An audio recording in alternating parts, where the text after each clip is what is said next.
এটা একটা জঙ্গলীয় কায়দায় চলছে, কোনো রুলস রেগুলেশন নাই, মর্জি মাফিক অনুযায়ী যে এখানে রাজা তার শাসন।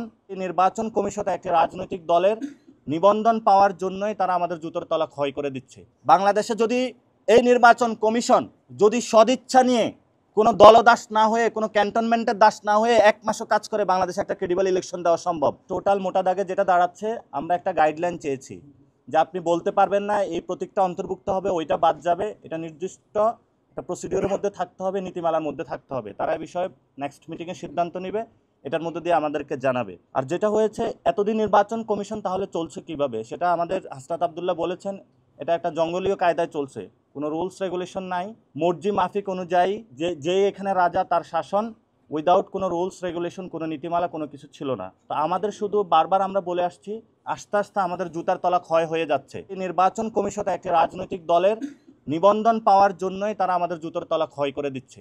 আমাদের এই গণ অভ্যুত্থানটা যে হলো, এখানে কিন্তু আওয়ামী লীগের অনেকগুলো অ্যাসেট রেখে তারা চলে গিয়েছিল, এবং এই নির্বাচন কমিশনটা 15 বছর তারা নিজেদের মতন সাজিয়েছিল।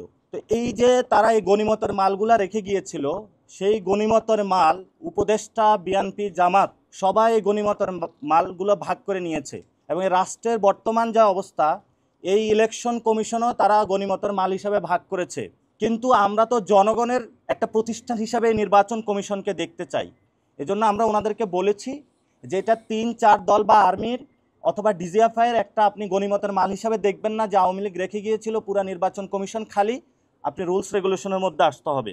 দ্বিতীয় একটি বিষয়, যে আপনারা জানেন যে ইতিমধ্যেই গুমের ঘটনায় আমাদের দেশপ্রেমিক সেনাবাহিনীকে যারা কলঙ্কিত করার প্রচেষ্টা চালিয়েছিল, তাদেরকে আদালতের পর্যবেক্ষণে এসেছে এবং তাদেরকে সেখানে তারা গৃহবন্দী হয়েছে। জিয়াউল আহসান, আপনাদের নাম জানেন, উনিও এই নির্বাচন কারচুপি থেকে শুরু করে এই প্রতিষ্ঠানটা ধ্বংসের মধ্যে অন্যতম কারিগর ছিল।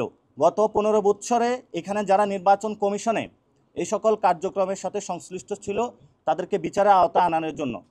কিন্তু ওনারা আমাদেরকে যে উত্তরটা দিয়েছে, নতুন কোনো রিক্রুটমেন্ট হয় নাই। এই যে গণতান্ত্রিক যে যাত্রা আমাদের, এই গণতান্ত্রিক যাত্রায় আমরা নির্বাচন কমিশন কোনো নির্দিষ্ট ধর্মের কাছে দিতে চাই না। আমরা চাই নির্বাচন কমিশনটা জনগণের হবে। এই জন্য আমরা জুতোর তলা ক্ষয় করে হলো বারবার এই নির্বাচন কমিশনের কাছে আসি, আপনাদের সামনে দাঁড়াই। এই রাষ্ট্রের যখন কোনো সেক্টরে নিরাপত্তা নাই, তাহলে আপনি কোন ভিত্তিতে একটি ইলেকশনের মধ্যে যাচ্ছেন, সেই বিষয়ে আমরা এই বিষয়ে সরকারের কাছে আহ্বান জানাচ্ছি। আমরা তো এই ইলেকশন কমিশনে সবার পদত্যাগের জন্য আসি নাই। ওনারা যে বিষয়গুলো সমাধান করতে পারছে না, বা যেই বিষয়গুলো হলো আমরা আসলে একটি ডেমোক্রেটিক স্টেটে যেতে পারবো, আমরা সেই বিষয়গুলো তাদের কাছে অ্যাড্রেস করছি। যদি ওনারা না করেন, তাহলে তো ওনাদের অবশ্যই পদত্যাগ করতে হবে, এই ইলেকশনে প্রশ্নবিদ্ধ হবে। এটা তো আপনারাও জানেন যে ইসির মধ্যে কে আসলে কোন দল। এটা যখন আমরা, যেমন আমি নাগরিক কমিটি যখন আহ্বায়ক ছিলাম, তখন আমাদের কাছেও একটা লিস্ট এসেছিল, সব দলগুলো নিজেদের মধ্যে ভাগ বটোয়ারা করে ইলেকশন কমিশনের অফিসটা ফুল তো খালি ছিল, অন্য সময় তো ফুল খালি থাকে না, তো সবাই মিলেমিশে বসিয়েছিল, আমরা সেখানে অংশগ্রহণ করি নাই। বাংলাদেশে আসলে গণতন্ত্র নাই। বিএনপি যে গণতন্ত্র বলে, এই গণতন্ত্রের মধ্য দিয়ে আসলে জিয়া ফ্যামিলির কয়েকটা লোক ক্ষমতায় যেতে চায়, পিপলের এম্পাওয়ারমেন্ট হয় না। জামায়াত ইসলামী যে গণতন্ত্র বলে, জামায়াতের ইসলামীর 1-2 লক্ষ নেতাকর্মী ক্ষমতায় যেতে চায় না। আমরা যে গণতন্ত্র বলি, সেই গণতন্ত্রে আমরা পিপলের পাওয়ারমেন্ট চাই, এবং এই জন্য আমরা লড়াইটা চালিয়ে যাচ্ছি। বাংলাদেশে যদি এই নির্বাচন কমিশন যদি সদিচ্ছা নিয়ে কোনো দলদাস না হয়ে, কোনো ক্যান্টনমেন্টের দাস না হয়ে এক মাসও কাজ করে, বাংলাদেশে একটা ক্রেডিবল ইলেকশন দেওয়া সম্ভব। চ্যালেঞ্জটা তারা ফেস করবে কিনা, এই সৎ সাহস আমরা মনে করি ইলেকশন কমিশনের এখনও নাই। তো আজকে থেকেও যদি তারা তাদের এই সৎ সাহস নিয়ে কাজ করে, বাংলাদেশের জনগণের সাথে তারা গাদ্দারি না করে, তাহলে এটা বাংলাদেশে সম্ভব।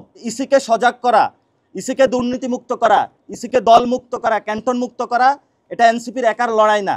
এটা সকল সাংবাদিক, সিটিজেন, সিভিল সোসাইটি থেকে শুরু করে সকল রাজনৈতিক দল, বাংলাদেশের সকল মানুষের দায়িত্ব। আমরা সেই দায়িত্বটা পালন করতেছি। বাংলাদেশের মানুষের যতগুলো দাবি কাজ আমরা কাজ করে যাব।